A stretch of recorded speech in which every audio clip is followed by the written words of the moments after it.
Halo, selamat malam. Apakah suara saya? Malam, Pak. Ya, thank you. Selamat malam. Oke, kita berada di pertemuan ke-12. Oke, kita akan ngobrolin mengenai group decision support system. Ya, gitu. Pernah, saya sebenarnya menggunakan kata group decision support system ini sebenarnya adalah beberapa hal yang memang sudah sebenarnya kalian ketahui, kalian sudah lakukan, dan kalian sering lakukan, tapi sebelum-sebelumnya kalian jarang gunakan teknologi, tapi biasanya kayak sekarang ini sudah kalian gunakan Group Decision Support System. Oke? Oke. Group Decision Support System atau GDSS atau Sistem Pendukung Keputusan Kelompok gitu ya. Definisi adalah suatu sistem berbasis komputer yang mendukung kelompok-kelompok orang yang terlibat dalam suatu tugas bersama dan menyediakan interface bagi suatu lingkungan yang digunakan bersama. Begitu. Oke. GDSS memberikan dukungan pada pemecahan masalah dengan menyediakan suatu pengaturan yang mendukung komunikasi bagi anggota yang tergabung dalam kelompok. GDSS terdiri dari suatu perangkat lunak, perangkat keras, komponen bahasa, dan prosedur yang mendukung suatu kelompok orang yang terlibat dalam pertemuan yang ada hubungannya dengan pengambilan keputusan. Yang ada hubungannya dengan pengambilan keputusan. Ya. GDSS membantu memecahkan masalah dengan cara menyediakan lokasi yang kondusif untuk komunikasi. Jika anggota bertemu pada saat yang bersamaan, maka lokasi ini disebut pertukaran sinkron atau sinkron meeting, ya. Misalkan kita kayak sekarang, kita Zoom ini, gitu.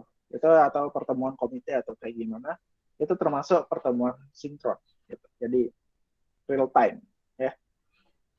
Jika para anggota bertemu pada waktu yang berbeda-beda, maka lokasi ini disebut pertukaran asinkron atau asynchronous meeting, di mana salah satunya adalah berbalas komunikasi melalui email ruang keputusan. Atau harus khusus juga ya, memang email, saling berbalas email gitu. Ruang keputusan digunakan untuk membantu komunikasi melalui kombinasi perabotan, peralatan, dan tempat. Peralatan mencakup kombinasi komputer, mikrofon, penangkap suara, kamera video, dan layar. Di tengah ruangan biasanya terletak ruang konsol fasilitator. Fasilitator adalah seseorang yang tugasnya menjaga diskusi di jalurnya. Kalau biasanya kita kenal dengan namanya moderator, gitu. Itu GDSS. Jadi gampangnya saya definisikan ulang, GDSS itu adalah proses musyawarah, mufakat ataupun voting dengan teknologi, kayak gitu. Jadi itu GDSS. Jadi misalkan kalau sekarang kalian itu ngapain, ya misalkan kalau kalian itu melakukan pengen pengambilan keputusan di UKM gitu misalkan, atau di uh, apa namanya, hima ya namanya kalian gitu, kelompok mahasiswa ya, himpunan mahasiswa gitu, kalian pengen ngambil keputusan gitu, itu kita bisa karena sekarang kita itu pandemi gitu, kalian bisa biasa pakai Zoom atau Meet, ya udah, itu adalah suatu group decision support system. Ketika itu ada ruang, ada keputusan yang ingin dicapai, ada alternatif yang kalian gunakan dan kriteria tertentu untuk memutuskan sesuatu, itu termasuk dalam group decision support system. Oke. Okay. Selanjutnya kita akan bahas mengenai karakteristik GDSS. GDSS yang pertama adalah GDSS adalah sistem informasi yang dirancang secara khusus, bukan secara sederhana ya, yang merupakan konfigurasi dari sebuah sistem yang sudah ada. Itu yang kedua. Sistem ini dirancang untuk tujuan mendukung kelompok pengambil keputusan dalam melaksanakan tugasnya. Karenanya, GDSS harus meningkatkan proses pengambilan keputusan atau hasil dari suatu kelompok. Yang ketiga, GDSS mudah untuk dipelajari dan digunakan karena sistem ini mengakomodasikan pengguna dari berbagai macam tingkatan pengetahuan atau komputerisasi. Jadi ilmu orang kan nggak rata ya, jadi ini harus mudah digunakan, harus user friendly. Kemudian GDSS dapat dirancang untuk suatu tipe masalah dan untuk beragam tingkatan kelompok organisasi keputusan. GDSS dirancang untuk mendorong aktivitas-aktivitas seperti penghasilan ide, penyelesaian konflik, pemberian pendapat yang independen. Sebentar. Oke. Kemudian yang keenam, GDSS memiliki mekanisme terpasang yang dapat meminimalkan berkembangnya perilaku negatif kelompok seperti konflik destruktif, miskomunikasi ataupun pemikiran terkotak-kotak. Kayak gitu ya untuk karakteristik dari GDSS. Oke, yang ketiga, manfaat penggunaan GDSS. Yang pertama, meningkatkan perencanaan awal, yaitu untuk membuat diskusi atau pertemuan menjadi lebih efektif dan efisien. Yang kedua, meningkatkan partisipasi sehingga setiap peserta dari berbagai latar belakang, ada jarak ruang atau waktu, itu dapat memberikan kontribusinya secara optimal. Oke. Yang ketiga, menciptakan iklim yang lebih terbuka dan kolaboratif, itu tanpa membuat pihak yang tingkatannya lebih rendah merasa takut dan terancam. Dan juga tidak membuat pihak yang tingkatannya lebih tinggi mendominasi jalan satu rapat. Teman-teman. Jadi ada kesetaraan ya ketika kita menggunakan group decision support system. Gitu. Yang keempat, setiap ide yang ditawarkan bebas dari kritik, memungkinkan peserta rapat pertemuan dapat mengkontribusikan idenya tanpa takut untuk dikritik. Biasanya ini dalam kondisi anonimus ya, gitu.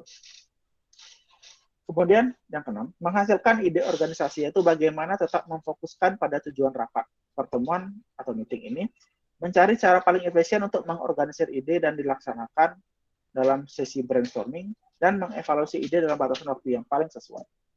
Kemudian menetapkan prioritas dalam pengambilan keputusan, itu mencari cara untuk menampung seluruh pemikiran dalam pengambilan keputusan. Yang kedelapan, ada dokumentasi hasil rapat, pertemuan atau meeting itu, sehingga seluruh peserta dapat memperoleh dokumen yang lengkap dan terorganisir yang dibutuhkan dalam melanjutkan pekerjaan dari proyek atau aktivitas yang dievaluasi. Yang kesembilan, mampu melaksanakan akses informasi eksternal yang memungkinkan ketidaksepakatan yang signifikan dan faktual dapat diselesaikan dalam tepat waktu, sehingga memungkinkan meeting dapat terus dilanjutkan dan produktif. Yang ke-10, menghasilkan notulensi hasil diskusi, sehingga pihak yang tidak berpartisipasi langsung dapat tetap memahami hasil dari meeting. Itu adalah karakter manfaat penggunaan dari GDSS ya. Gitu. Kemudian kontribusi GDSS terhadap pemecahan masalah. Gitu. Asumsi yang mendasari GDSS adalah komunikasi yang lebih baik memungkinkan keputusan lebih baik kayak gitu ya.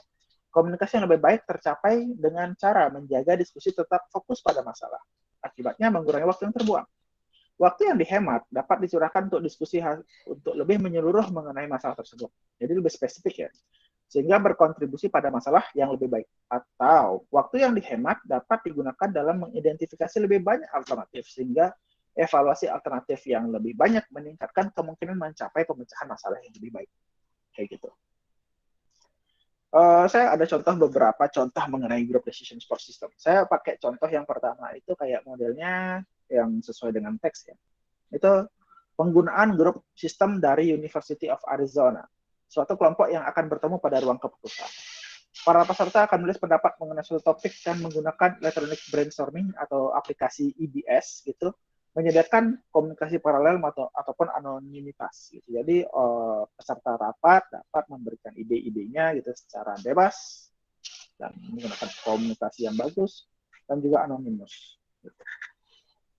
Apa itu komunikasi paralel? Adalah saat semua peserta menulis pendapat pada saat yang bersamaan, dan anonim adalah tidak seorang pun mengetahui siapa yang menulis terhadap pendapat tertentu.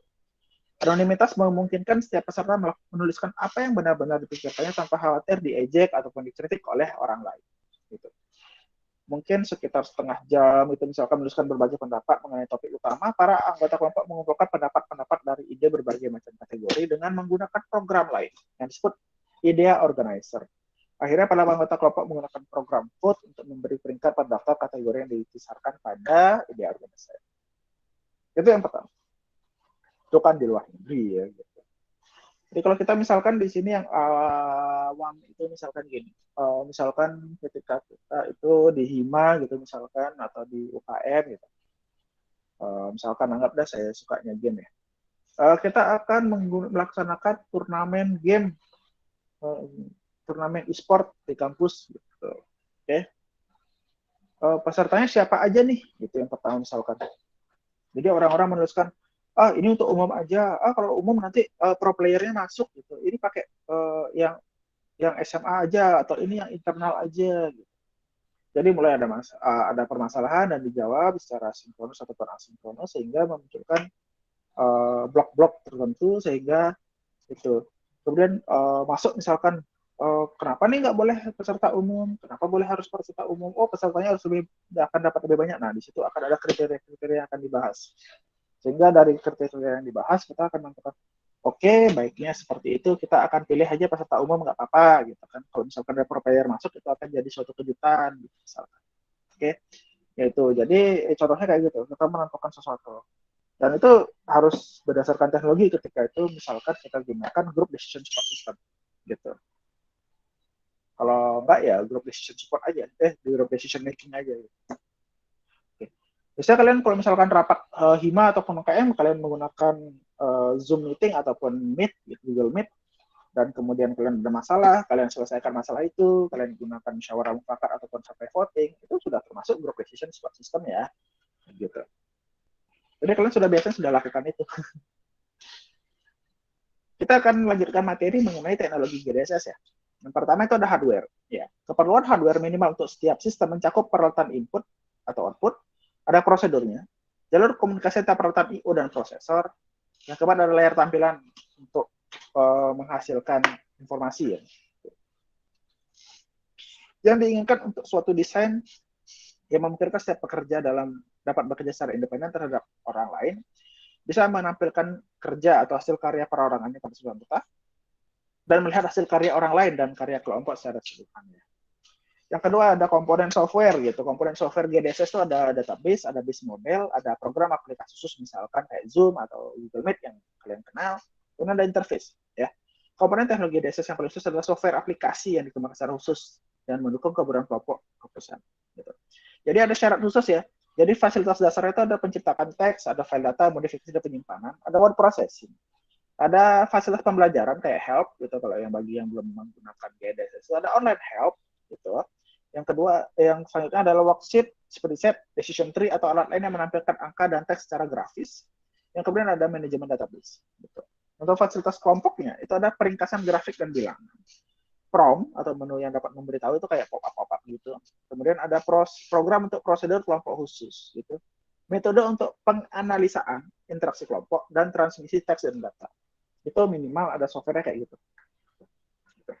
Ya kalau misalkan Zoom ini ya belum sejauh itu atau Meet itu belum sejauh itu, tapi diharapkan ya cukup lah ya kalau misalkan kita hanya ke perusahaan kecil, tapi kalau misalkan kita benar-benar ambil itu sebuah komponen dari group decision support system itu harus ada software yang kayak harus bisa presentasi dengan otomatis ya dalam itu. Kalau kita kan share screen ya biasanya, ya tapi nggak masalah sih. Karena kita bisa ditunjang dengan software-software yang lain, gitu. Nggak harus menggunakan software yang khusus GDSS gitu. Itu lebih umum gitu. Misalkan kita pakai Google Meet gitu kayak gitu, ya semua orang di dunia itu bisa download Zoom gitu misalkan atau Google Meet gitu misalkan. Jadi tanpa harus menginstal lagi gitu, tanpa harus belajar ulang lagi. Jadi group decision system sudah bisa dihandle oleh Google Meet ataupun software online meeting lainnya dengan cara dibantu dengan data-data yang lain. Misalkan, oh saya pengen kirimin saya data dong, gitu. Saya kirimnya lewat WhatsApp atau saya kirimnya lewat Drive, gitu. Saya kirimnya. Kemudian saya, pengen asinkronus ya udah pakai kolom chat, gitu. Misalkan saya ada opsi-opsi, misalkan, gitu. Okay. Komponen yang ketiga itu ada orang-orang atau komponen orang. Gitu. Dari GDSS meliputi anggota kelompok dan fasilitator. Fasilitator kayak moderator ya, jadi dia harus luas dan memblok. Yang keempat komponennya adalah prosedur yang bisa memudahkan operasi yang menggunakan teknologi sebagai anggota kelompok menjadi efektif gitu. Itu dirancang kompetensi pembuatan kelompok spesifik itu seperti teknik kelompok nominal. Jadi ada prosedurnya kayak kita ngapa-ngapain aja nanti. Selanjutnya kita ada ruang atau pertemuan elektronik pengambilan keputusan. Ini bikin room Zoom ya gitu.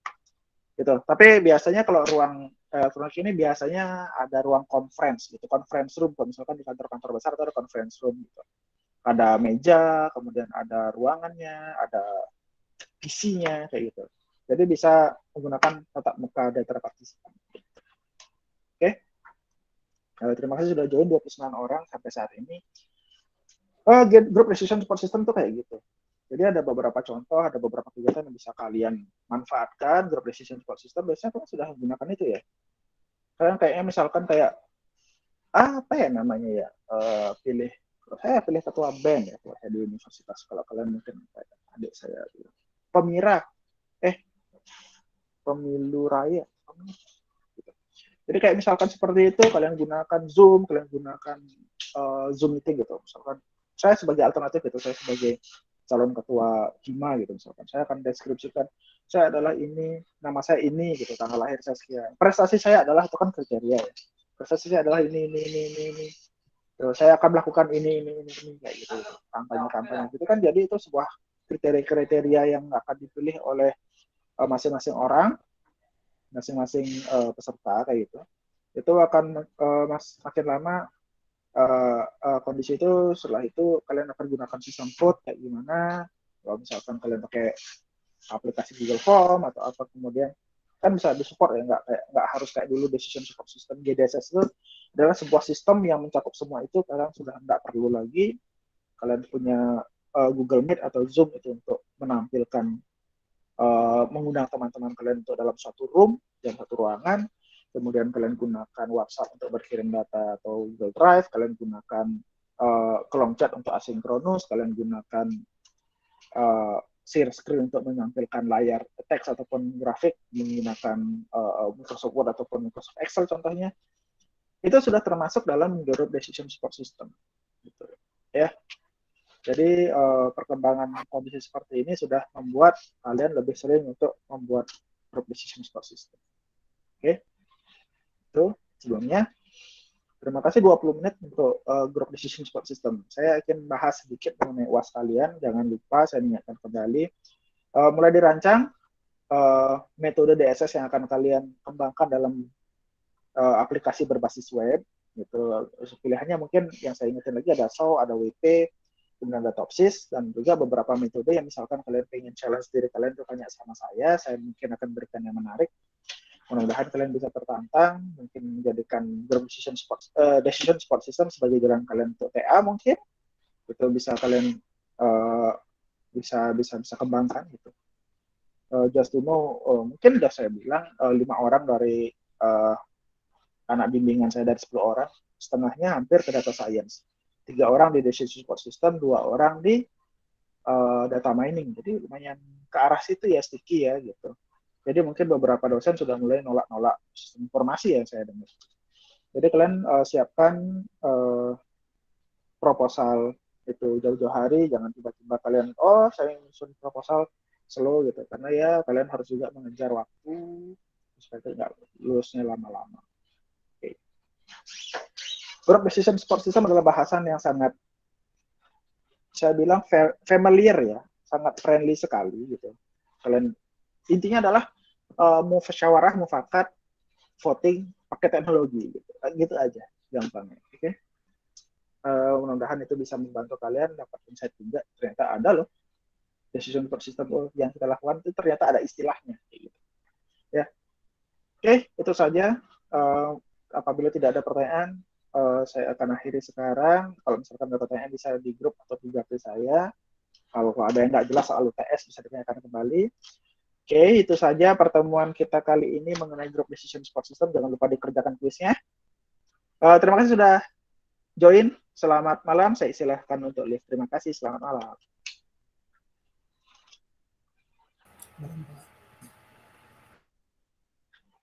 Terima kasih, Pak.